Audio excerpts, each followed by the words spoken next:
Assalamualaikum warahmatullahi wabarakatuh.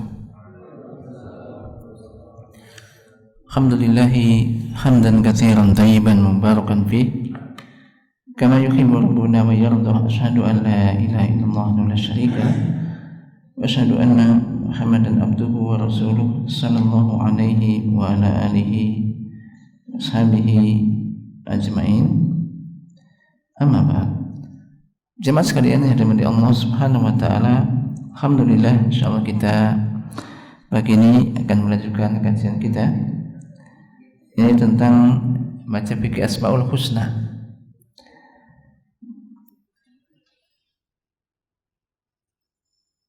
Pada pertemuan sebelumnya kita telah sampai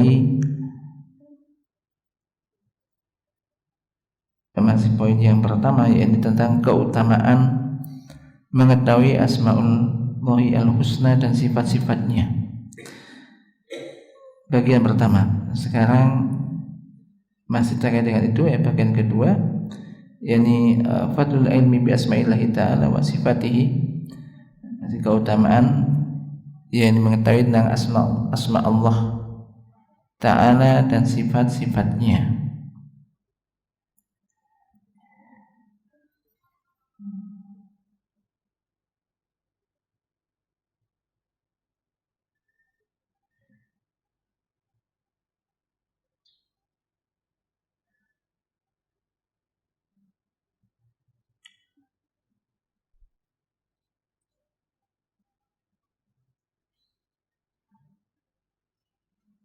Qala ma'alif inna ma'rifatallahi wa ma'rifat asma'i wa husna wa sifatihi al-uliya hiya ghayatu matalibil bariyah wa hiya afdalul ulumi wa a'laha wa asrafuha wa asmaha wa hiya ghayah allati samaru ilaiha al-musammirun wa tanafasa fiha al-mutanafisun wa jaru ilaiha al-mutasabiqun wa ila nahwiha tamtaddu al-ana wa ilaiha tattajilu qulubus sahihah bil asfaq wa biha yatahaqqaqu lil abdi tayyibul hayah fa inna hayatal insani bi hayati qalbihi wa ruhihi wa la hayata li qalbihi illa bi ma'rifati fatirihi wa mahabbatihi wa ibadatihi wahdah wal inaba ilaihi wal mutmainnah wa tuma'ninati bi dzikrihi wal unsi bi qurbihi. Faman faqada hadhil khayah faqada al khaira kullah walau ta'awwadu anha bima ta'awwadu minad dunya falaysa dunya bi asma'iha iwadun an hadhil khayah famin kulli syai'in yafutu iwad wa idza fata Allahu lam ya'awwid anhu syai'un albatta.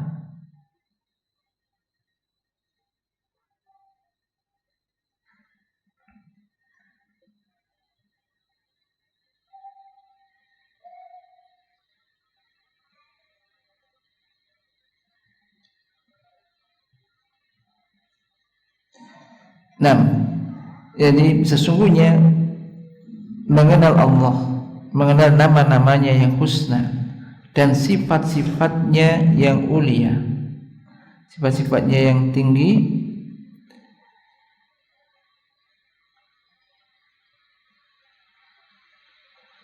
ini merupakan ghayatu matalibil bariyah, puncak keinginan atau puncak yang diinginkan oleh semua makhluk, yang termasuk manusia. Dan ia merupakan ilmu yang paling utama dan paling tinggi, paling mulia, dan ia merupakan tujuan yang orang-orang yang berupaya untuk itu berusaha semaksimal mungkin untuk bisa mencapainya.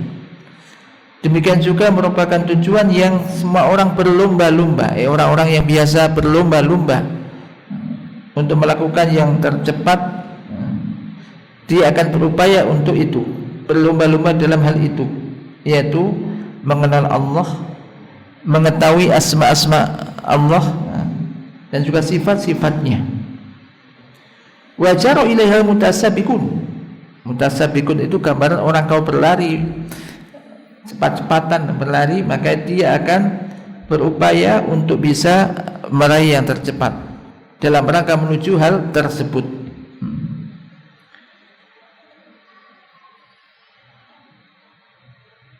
Dan ke arah itulah, jadi berupaya untuk tujuan ini dipalingkan, maksudnya leher ini dipanjangkan ke arah itu. Demikian juga hati yang benar, hati yang benar-benar rindu ini akan menuju ke sana. Dia akan rindu dengan Allah, dia akan berupaya bagaimana bisa mengenal Allah dengan sebenar-benarnya. Maka dengan itu akan terwujud bagi seorang hamba kehidupan yang baik, karena sesungguhnya kehidupan manusia ini ditentukan dengan hidupnya hatinya dan ruhnya. Jadi kalau orang itu hatinya hidup, ruhnya ini hidup, maka dia pun akan merasa kebahagiaan, merasakan kehidupan yang bahagia. Dan tidak ada kehidupan bagi hati ini, bagi hati manusia, kecuali dengan mengenal Sang Penciptanya dan mencintainya, serta beribadah hanya kepada Allah semata, ingin kembali kepada Allah dan merasa tenang dan nyaman dengan mengingat Allah, dengan dekat kepadanya, dekat pada Allah. Dan ini dirasakan memang. Jadi ala bi dzikrillah tatma'innul qulub, bukan lekah dengan mengenal Allah, dengan berzikir pada Allah, mengingat Allah, ini hati akan menjadi tenang dan tentram. Maka barang siapa yang tidak mendapatkan kehidupan semacam ini, maka ia telah kehilangan kebaikan seluruhnya. Jadi kalau lihat orang kalau hanya mengejar dunia dapat banyak, tapi dia semakin jauh dari Allah, tidak ada kebahagiaan yang dirasakan, tidak ada. Maka walaupun ia diganti dengan dunia, bahkan dunia seluruhnya mengganti kehidupan hatinya ini mati, nggak hidup karena dia nggak mengenal Allah, jauh dengan Allah. Ini kalau itu diganti dengan ganti dari dunia, harta dunia, bahkan dunia ini seluruhnya tidak sebanding dan tidak bisa mengganti kehidupan tersebut. Kehidupan hati, nggak bisa menghidupkan hati. Dunia nggak bisa menjadikan hati ini akan hidup kalaulah jauh dengan Allah dan tidak mengenal Allah.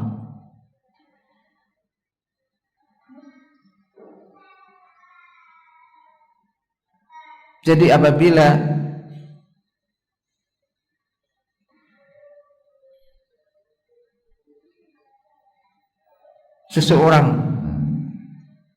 seorang ini tidak mendapatkan kehidupan hati, maka sekali lagi tidak ada sesuatu yang bisa menggantikannya.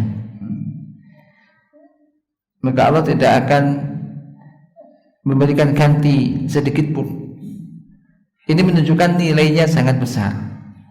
Maka hendaknya kita berupaya bagaimana tidak hanya sekedar mengejar kehidupan materi, kehidupan dunia, namun bagaimana hati kita ini bisa hidup, yakni dengan tadi mengenal Allah, dekat dengan Allah, merasa tenang dan tentram dengan Allah. Sebab ketika hati ini sakit bahkan mati, maka ini akan mendapatkan kesengsaraan orang ini dunia dan akhiratnya. Akan tetapi yang mengherankan, jadi banyak dari keadaan sebagian besar manusia, bagaimana dia menghabiskan waktunya, menghabiskan umurnya sementara hatinya tertutup dari mencium aroma yang harum ini gitu. Yang jauh dari Allah Subhanahu wa taala. Kharaja minad dunya, ia keluar dari dunia sebagaimana ia masuk ke dalamnya. Dia tidak merasakan sesuatu yang paling bagus, paling indah di dalamnya. Bal dia hidup di dunia kayak hidupnya binatang, hidupnya hewan. Dia berpindah darinya kayak pindahnya ya orang-orang yang bangkrut, mafalis. Kehidupannya ini kehidupan yang lemah.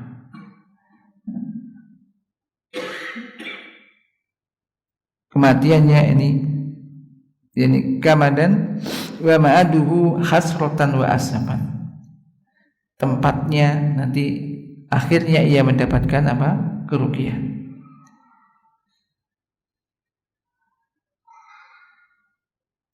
Dia meninggalkan dunia sementara dia tidak mendapatkan kelezatan yang paling lezat, rasa yang paling bagus. Fa innal ladzah at-tamah, sesungguhnya kelezatan yang sempurna dan kebahagiaan atau kegembiraan dan kehidupan yang bahagia, tibul aisy, dan kenikmatan, yaitu ketika ia mengenal Allah dan mentauhidkan Allah, merasa tenang dan tentram dengan dekat dengan Allah dan rindu ingin bertemu dengan Allah. Ini urusannya di hati.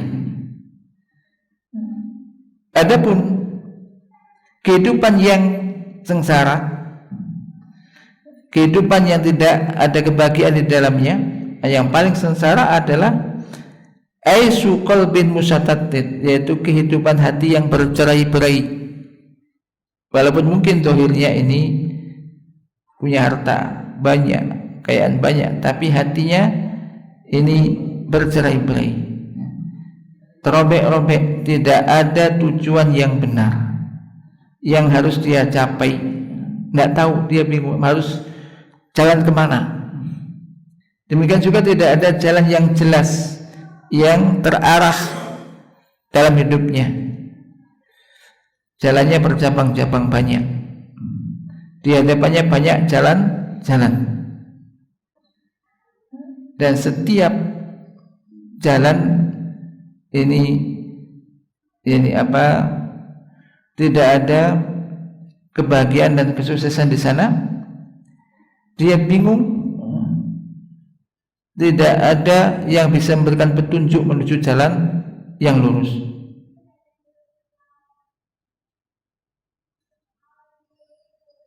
Kalaulah dia berpindah dari satu tempat ke tempat yang lain, maka hatinya tidak akan bisa mendapatkan tempat yang menjadikan dia tenang, tidak bisa menjadikan hatinya merasa nyaman dan tentram, dan juga tidak bisa merasa nyaman hingga ia merasa tenang dan tentram kepada sembahannya dan Rabbnya. Ini Allah Subhanahu wa ta'ala yang tidak ada penolong dan pemberi pelindung dan pertolongan kecuali dia, dan dia senantiasa butuh kepadanya. Ini Allah Subhanahu wa ta'ala. Dari sini, ini yang di sini, ketika seseorang ini jauh dengan Allah, jauh dari ayat-ayat Allah, maka hatinya tidak akan ada ketentraman dan ketenangan. Allah Ta'ala berfirman, "Faman a'rada an dzikri fa inna lahu ma'isyatan dzonka." Barang siapa yang berpaling dari peringatan Allah, dari Al-Quran, sehingga tidak mengenal Allah, maka sesungguhnya baginya kehidupan yang sempit. tidak ada kebahagiaan di dalamnya, walaupun dia mungkin punya dunia banyak, kaya dari sisi harta dunianya, tapi dia ketika dia jauh dari peringatan Allah, jauh dari Al-Quran, jauh dari Allah, maka baginya kehidupan yang sempit. Dan ini adalah nas Quran, makanya tidak usah dicoba dan dipraktekkan, mesti begitu. Lihat kehidupan orang-orang yang kafir, walaupun orang-orang ini dunianya kadang diberi, tetapi iman tidak mendapatkan, jauh dari Allah, tidak mengenal Rabb-nya, maka kehidupannya tidak ada ketenangan dan ketenteraman di dalamnya. Dan ingat, orang muslim atau orang kafir, orang mukmin atau kafir, semua itu Allah yang menciptakan, dan semua pun akan kembali kepada Allah. Ini jadi sebetulnya ya semuanya sama, apalagi sebagai manusia, tujuannya sebetulnya semua manusia diciptakan untuk beribadah kepada Allah. Namun demikianlah Allah memberikan dunia kepada orang yang dia cintai dan kepada orang yang tidak dia cintai, sementara Allah memberikan agama ini hanya kepada orang-orang yang dia cintai. Jadi urusannya, perkaranya sebagaimana disebutkan dalam sebuah syair, yakni pindahkanlah hatimu kemana kau suka sesuai dengan hawa nafsumu, maka tidak ada cinta kecuali lil habibil awwali, untuk yang dicintai pertama kali. Betapa banyak tempat singgah atau rumah di bumi yang disukai oleh seorang pemuda, namun kerinduannya senantiasa untuk rumah yang pertama. Maka barang siapa yang berupaya semaksimal mungkin, yaitu agar tujuan keinginannya ini satu, yaitu Allah Subhanahu wa ta'ala, dan jalannya untuk mencapai hal itu ada satu, yaitu mencapai ridho Allah, dia akan mendapatkan puncak al-muna, yaitu puncak harapan atau puncak tujuan yang diinginkan. Wa hadza majami as-sa'adah, dan dia akan mendapatkan kehidupan seluruhnya, kebahagiaan seluruhnya. Hanya saja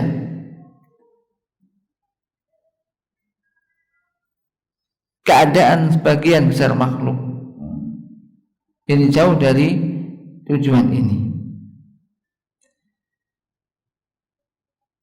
Kama qala ba'dus salaf, sebagaimana sebagian orang salaf mengatakan, masakinu ahli dunya kharaju minha wa madzaku atyaba ma fiha. Qila wa ma atyabu ma fiha? Qala ma'rifatullah wa mahabbatuhu wal unsu bi qurbihi wa syauqu ila liqaihi. Masakin, orang-orang miskin dari penduduk dunia ini keluar dari dunia sementara dia tidak merasakan sesuatu yang paling bagus yang ada di dalamnya. Apa sesuatu yang paling bagus yang ada di dalamnya? Yaitu mengenal Allah dan mencintainya, serta merasa nyaman, tenang dengan dekat dengannya, dan rindu untuk bertemu dengannya. Maka ilmu ini, ilmu tentang nama-nama Allah dan sifat-sifatnya, demikian juga rasa cinta dan tenang dan tentram dekat dengan Allah, hiya sabilul aminah lisairi wa tariq rabbihah lil musammirin. Ini merupakan satu-satunya jalan yang aman bagi orang-orang yang ingin berjalan menuju Allah Ta'ala, dan merupakan jalan yang memberikan keuntungan yang besar bagi orang-orang yang berupaya, berusaha semaksimal mungkin untuk itu. Fasairu ila Allah min tariqil asma'i was sifat sya'nuhu ajibun wa fathu ajibun, yakni jalan menuju Allah yang melalui jalan asma dan sifat Allah, yang mengenal nama dan sifat-sifat Allah, maka keberadaannya ini sangat mengagumkan. Demikian juga wa fathu ajibun. Jadi dibukanya pun pintunya untuk menuju ke situ itu sesuatu yang mengagumkan. Orang yang bisa mengenal, orang yang meniti jalan tersebut atau mengenal nama dan sifat-sifat Allah, ini akan digiring menuju, akan dibimbing, digiring menuju kebahagiaan. Wa huwa mustalqin ala firasihi ghairu ta'abin wala magdudin wala musattitin an watonihi wala masudin an sakanihi. Jadi dia akan menuju apa? Sesuatu yang bahagia, ya. Akan menuju tempat kebahagiaan. Dia akan merasa nyaman, semacam gambarannya tidur di atas virusnya, tempatnya tanpa capek. Enakan di dalam surga, tidak ada kecapean, tidak ada kelelahan di sana. Dan dia terus menerus, yakni di atas ketinggian tersebut, ia terus berjalan di jalan ini menuju sampai dia mencapai yakni tingkatan yang tinggi, tingkatan yang tinggi.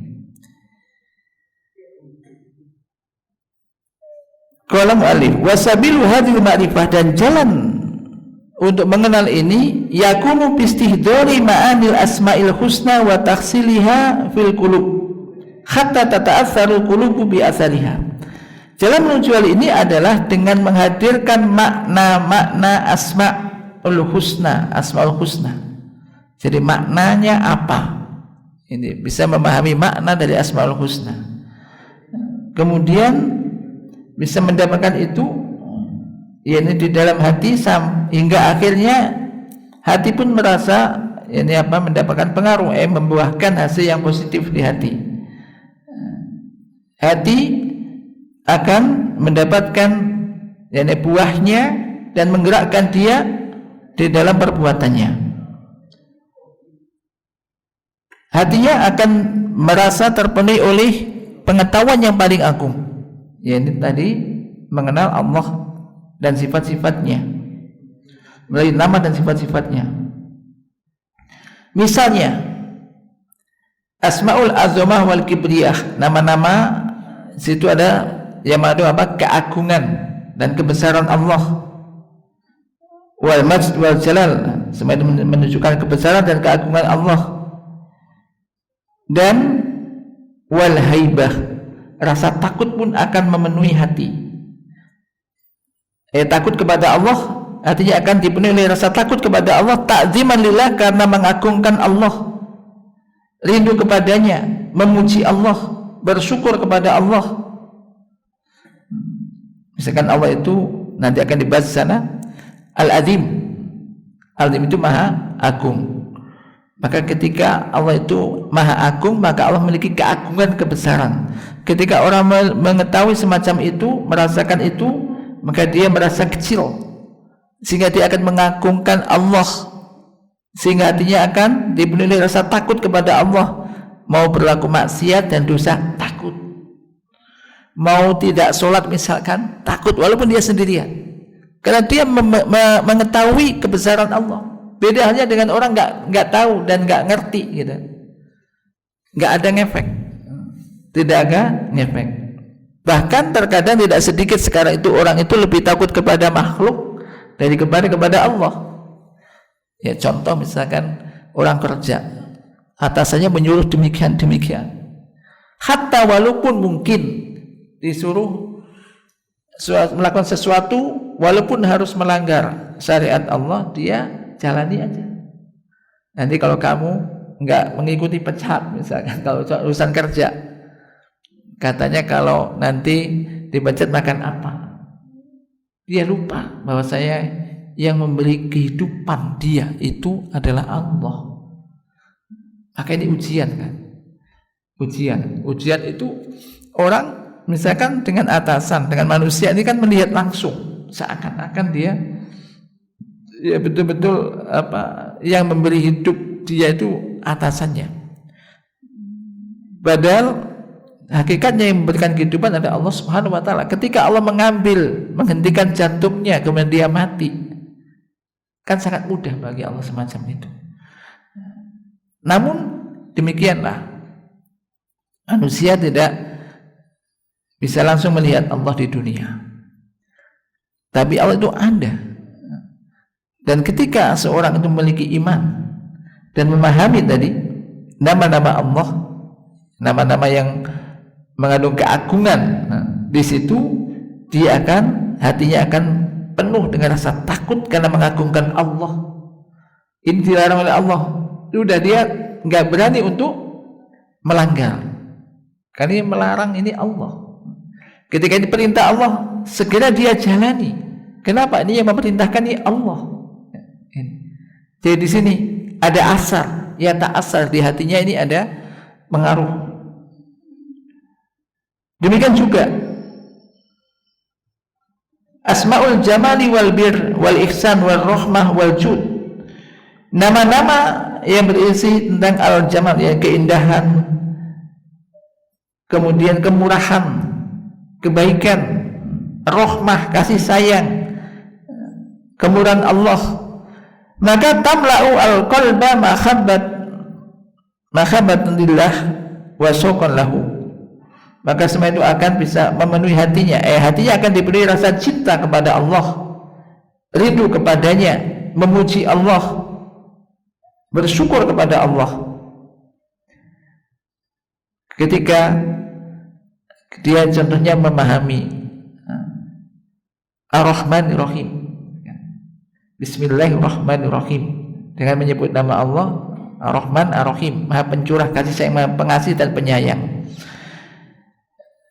Alhamdulillahirabbil alamin, dan seterusnya. Maka ini akan menjadikan dia ini cinta kepada Allah, menjadikan rasa cinta kepada Allah, karena dia merasa telah banyak dikasih oleh Allah Subhanahu wa taala. Allah Maha Pencurah kasih sayang, bahkan kasih sayang Allah lebih besar daripada kasih sayang orang tua kepada anaknya, itu kasih sayang ibu kepada anaknya. Namun ketika orang tidak mengenal ini, diberi kenikmatan yang banyak pun dia tidak bersyukur, seakan-akan ini semata-mata hasil keras dia, usaha dia, sehingga pun dia tidak melakukan ketaatan kepada Allah. Diberi banyak, dibuka pintu dunia, tambah dekat, nggak tambah taat, tambah jauh. Ini ketika orang tidak mengenal Rabbnya.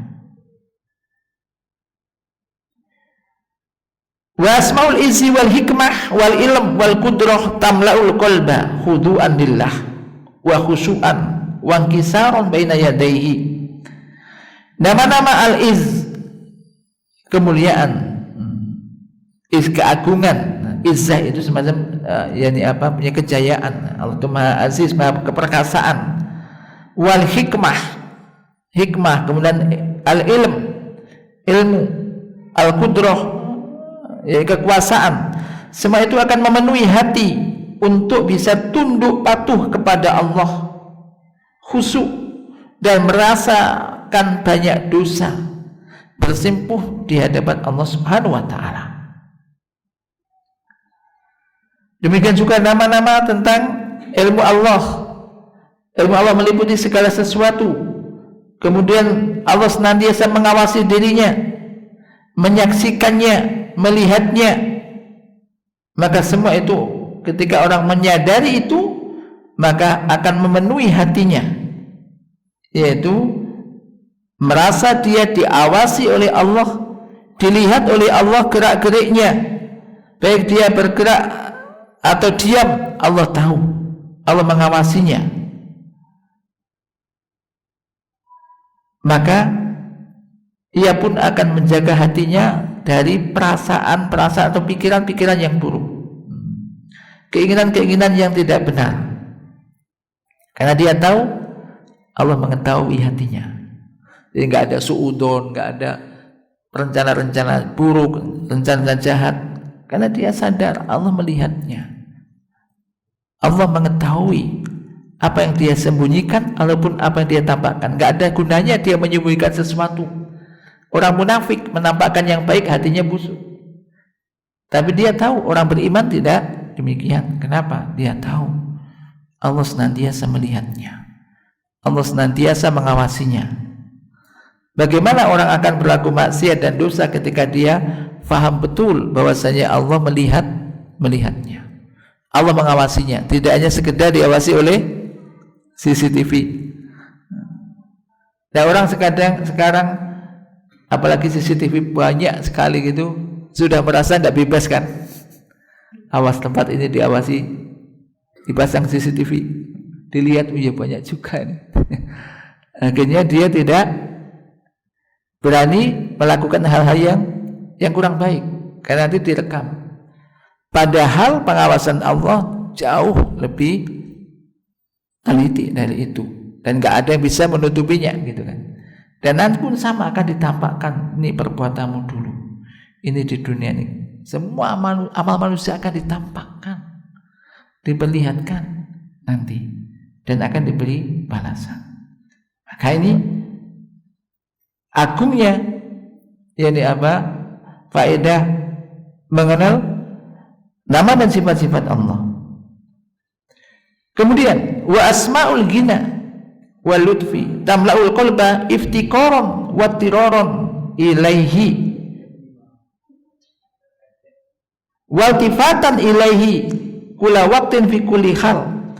Nama-nama Allah yang menunjukkan maha kayanya Allah, Allah Ghani. Demikian juga maha lembutnya Allah akan memenuhi hati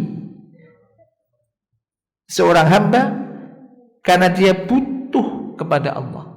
Allah yang maha kaya, innallaha ghaniyun, misalkan Allah ghaniyun hamid, Allah ghaniyun, Allah maha kaya, nggak butuh kepada makhluknya, dan kitalah yang butuh kepadanya. Maka kita ini fakir, fuqara ilallah.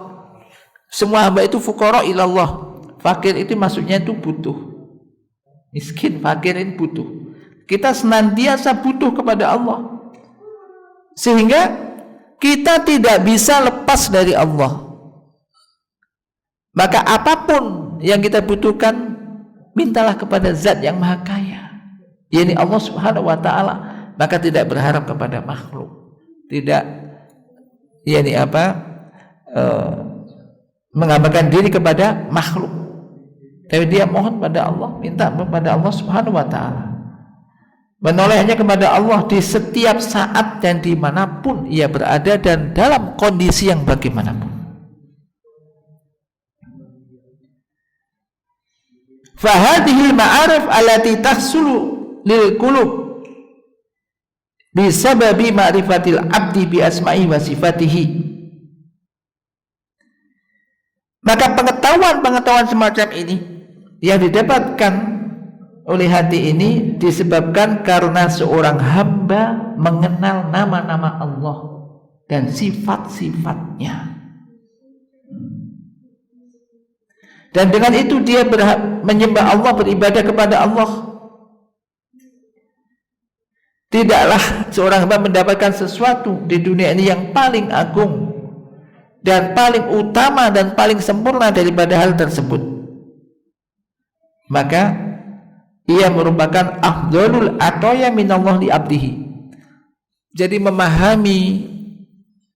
bisa memahami nama dan sifat-sifat Allah ini merupakan pemberian dari Allah yang paling agung, yang paling utama yang diberikan oleh Allah kepada hambanya. Sekali lagi, yang bisa memberikan pengetahuan, memahamkan seorang hamba akan hal itu ada Allah subhanahu wa ta'ala. Maka sekali lagi di sini bisa mengenal Allah, memahaminya, kemudian merasuk di dalam hatinya, ini merupakan afdhalul ataya. pemberian yang paling utama dari Allah untuk hambanya. Wa hiya ruhut tauhid wa rauhuhu, dan ini merupakan ruh tauhid. Maka orang yang bisa mengenal nama dan sifat-sifat Allah tentunya yakni dia akan mentauhidkan Allah Subhanahu wa taala. Ruh tauhid itu di sini ini. Ruh ini apa? Tauhid.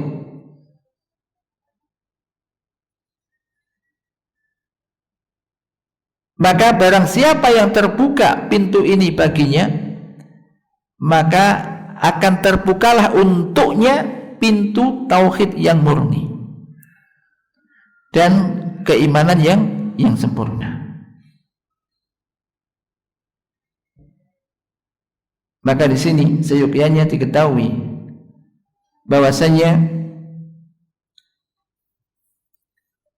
mengenal Allah Subhanahu wa taala ini ada dua macam. Yang pertama adalah ma'rifatu iqrar, yaitu mengenal yang bermakna iqrar, mengakui, pengakuan. Dan ini manusia, baik orang yang fajir, orang yang taat ataupun orang yang enggak taat, orang yang pelaku ketaatan atau pelaku maksiat, orang yang baik atau orang yang tidak baik, semuanya mengakui itu, mengakui atau menerima hal itu. Dan yang kedua, ma'rifatun tujibu al-khaya' minhu wal mahabba lahu wa ta'alluq qalbihi wa syauq ila liqa'ihi wa khasyatihi wal inaba ilaihi wal uns bihi wal firar min khalqi ilaihi. Masyaallah. Yang kedua, tingkatan di atasnya, yaitu mengenal Allah, yaitu dengan mengenal atau ilmu yang menjadikan dia ini menjadi malu kepada Allah, malu untuk berbuat maksiat, malu untuk berbuat dosa, malu kalau enggak sholat, malu kalau enggak datang ke masjid ketika diserukan adzan misalkan. Jadi mengharuskan dia menjadi malu kepada Allah, malu berbuat tidak baik, merasa cinta, ada keterkaitan hati kepadanya, ketergantungan hati kepada Allah, rindu untuk berjumpa dengan Allah dan merasa takut kepadanya, ingin kembali kepadanya, merasa tentram dekat dengannya, dan menjadikan ia lari dari makhluk menuju Allah. Ini tingkatan yang kedua, dan ini yang diinginkan. Sebab orang, misalkan orang fajir, orang nggak taat, orang kafir, mau tidak mau ya dia tetap mengetahui misalkan Allah itu maha agung, Allah itu maha besar, tapi nggak ngefek, ya nerima itu memang aslinya demikian, tapi dia tidak memberikan pengaruh apa-apa. Wa hadhil ma'rifah hiyal masdar likulli khair, dan pengetahuan ini atau ilmu ini ialah sumber dari segala kebaikan.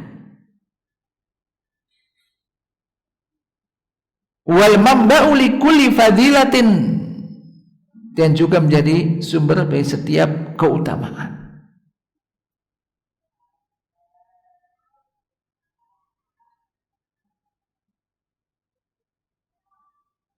Oleh karenanya, sesungguhnya jalan Al-Quran di dalam mengajak kepada al-haq, kepada kebenaran, dan juga al-huda, petunjuk, dan juga memberikan tahdzir, peringatan dari tempat-tempat kebinasaan dan juga tempat-tempat yang membawa kehancuran, ini dibangun di atas fathi abwabi hadil ma'rifah.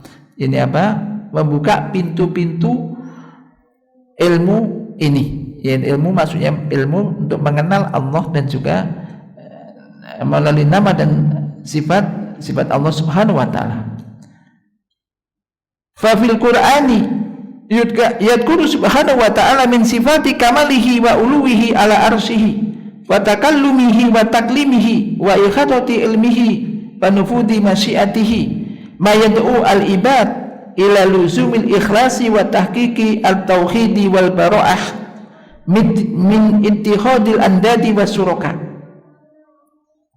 Di dalam Al-Quran Allah Subhanahu wa ta'ala menyebutkan sifat-sifat kesempurnaan Allah dan ketinggian Allah yang tinggi di atas arsy-Nya, dan Allah berfirman serta Allah yang berbicara langsung.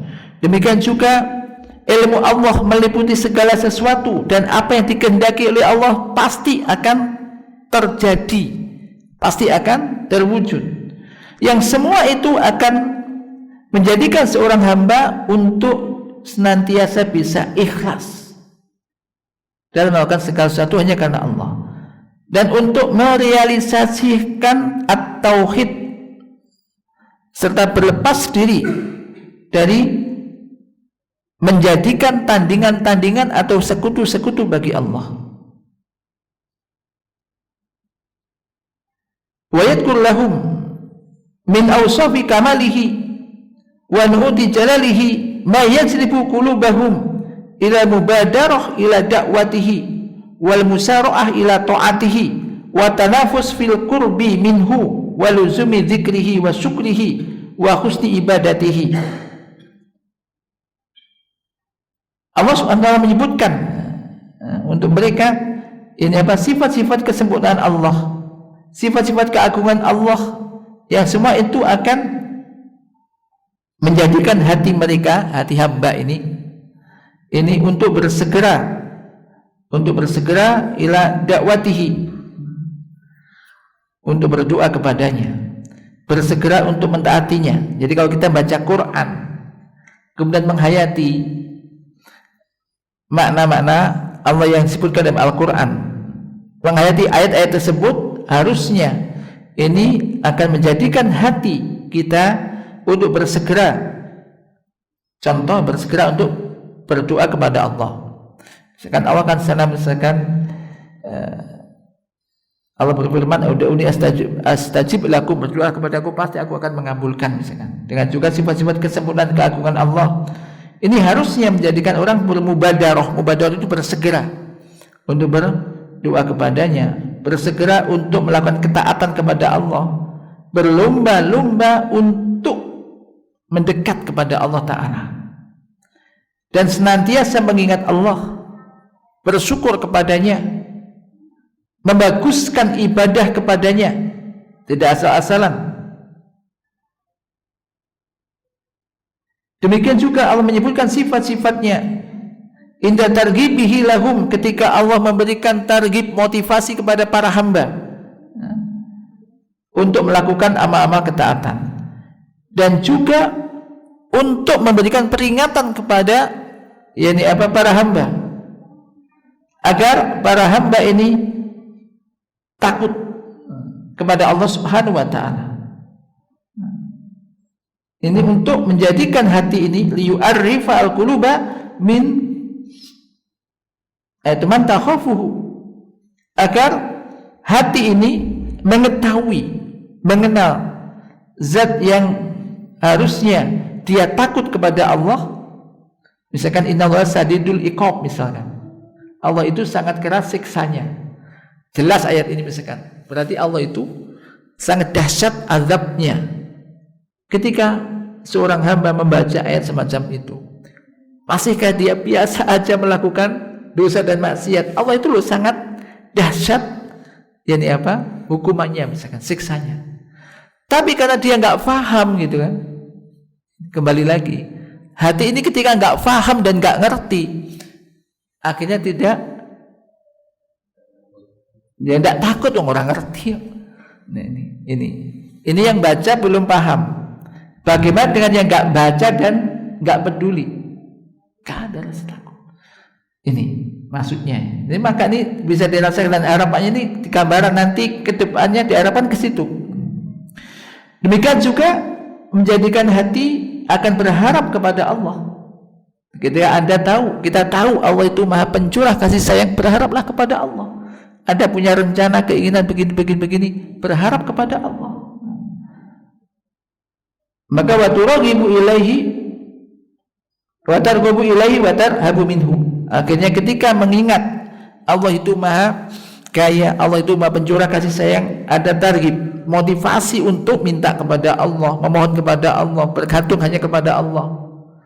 Ketika mengetahui Allah itu sadidul iqab, misalkan hukumannya sangat keras dan semisalnya, maka dia akan takut kepada Allah. Takut kepada Allah diwujudkan dengan apa? Diwujudkan dengan meninggalkan apa yang dilarang. Oh, ini mengantarkan ke neraka, oh ini dosa, langsung tinggalkan. Karena yang melarang ini bukan manusia, tapi zat yang maha perkasa, yang seandainya Allah mau membinasakan dia sekarang pun tidak akan ada yang bisa melindunginya, tidak akan ada yang bisa lari darinya. Dan sekarang nyata semacam ini. Misalkan orang, kalau seandainya mau orang itu, Allah mau ya, orang ketika jatuh dalam maksiat langsung tiba-tiba mati, gitu. Sangat mungkin entah itu masuk ke dalam ke tanah atau terhembas angin atau apa saja, sangat mudah. Karena semua ubun-ubun semua manusia itu di tangan Allah Ta'ala. Tapi kadang manusia ini juga gak sampai ke sana berpikirnya, walaupun tahu sih sebetulnya, tapi terkadang tertutupi oleh apa, nafsunya, sehingga enjoy aja. Dia melakukan maksiat, dia gak sholat, tetap bergelimang di dalam maksiat, dia tidak merasa takut. Demikian juga wa guru sifat di Allah Anda menyebutkan sifat-sifatnya aidon inda ahkamihi, ya, terkait dengan hukum-hukumnya, perintah-perintahnya dan juga larang-larangannya, liyu'azzima al-ibadu amrahu, agar hamba itu mengagungkan perintah Allah.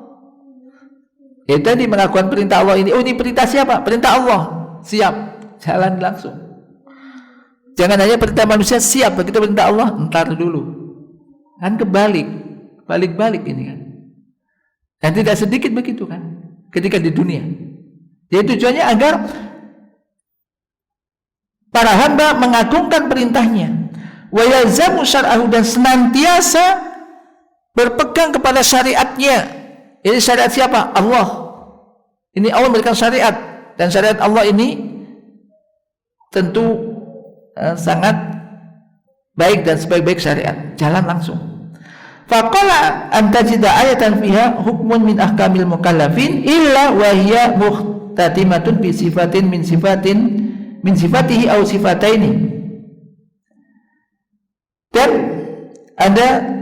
Dan sedikit jarang Anda akan jumpai sebuah ayat yang di situ tentang hukum di antara hukum-hukum yang terkait dengan mukallafin, orang-orang mukallafin berarti para hamba, kecuali ia ditutup dengan salah satu sifat di antara sifat-sifat Allah atau dua sifat, dan terkadang menyebutkan sifat di awal ayat atau di tengah-tengahnya atau di akhirnya, seperti firman Allah Ta'ala, qad sami Allahu qaulal lati tujadiluka fi zawjiha wa tashtaki ilallahi wallahu yasma'u tahawurakuma. Lihat sifatnya di akhir ayat, innallaha sami'um basir. Sungguh Allah mendengar ucapan seorang wanita yang mengadu kepadamu tentang suaminya. Wa tashtaki ilallah, dan ia mengadu kepada Allah, dan Allah itu yasma'u tahawurakuma, dan Allah mendengar percakapan kalian berdua. Innallaha sami'un basir. Sesungguhnya Allah itu maha mendengar lagi maha melihat. Nah, terakhir di sini Allah menyebutkan sifat-sifat Allah inda su'ali ibadihi li rasulihi anhu, yaitu ketika para hambanya bertanya untuk rasulnya, kepada rasulnya tentang Allah, dan dia menyebutkannya ketika mereka bertanya tentang hukum-hukumnya, dan hukum-hukumnya seluruhnya ini dibangun di atas ini apa? Sebutan atau menyebutkan nama-nama Rabb dan sifat-sifatnya. Sampai-sampai inna sholah la tan'akitu illa bidzikri asma'i wa sifatihi. Sampai-sampai sunya sholat itu tidak akan sah kecuali dengan menyebut nama dan sifat-sifatnya. Maka dengan menyebut nama-nama Allah dan sifat-sifat Allah, disitulah ruh sholat dan inti sholat. Yashabuha min awaliha ila akhiriha, yang senantiasa ada mulai awal hingga akhirnya. Sesungguhnya Allah telah memerintahkan untuk menegakkan sholat, untuk mendirikan sholat, untuk yudkaru bi asma'i wa sifatihi, untuk disebutkan situ dengan nama-nama dan sifat-sifatnya. Wa hakadha sa'nu fi jami'i ta'at, demikianlah keadaan atau keberadaan semua ya, di dalam semua ketaatan dan berbagai macam bentuk amal-amal yang bisa mendekatkan diri kepada Allah. Ya, kalau sholat contohnya awalnya apa? Yang penting Allahu Akbar ya, habis itu baca iftitah, kemudian Al-Fatihah ya. Akhirnya apa? Ya, sebelum salam innaka hamidum majid. Ini tahiyat ya. Ya kan? Innaka hamidum majid, suya engkau hamidum majid, yaitu maha terpuji lagi maha agung. Habis itu doa. Ini ya isinya semacam itu. Isinya semacam itu. Terakhir, fa ma'rifatul asma'i wa sifat asasus sa'adah wa madkhal li kulli khairin wa taufik biyadillahi wahdah. Ditutup dengan ditegaskan bahwasanya mengetahui asma dan sifat-sifat Allah, nama dan sifat-sifat Allah ini merupakan asasus sa'adah, dasar kebahagiaan, asas, landasan untuk dasar kebahagiaan dan pintu masuk likulli khair, untuk setiap kebaikan. Wa taufik biyadillahi wahdah. Dan taufik ini di tangan Allah Subhanahu wa taala semata.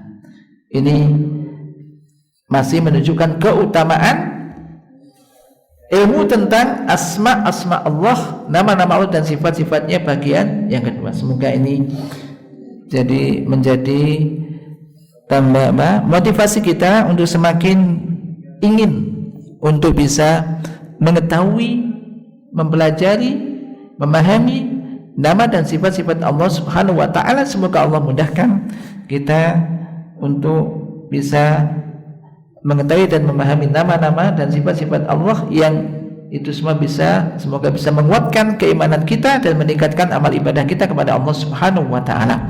Allahumma anfa'na bima 'allamtana wa 'allimna ma yanfa'una warzuqna ilman tanfa'una bih. Wa sallallahu ala nabiyyina Muhammad. Subhanakallahumma wa bihamdika asyhadu an la ilaha illa anta astaghfiruka wa atubu ilaik. Assalamualaikum warahmatullahi wabarakatuh.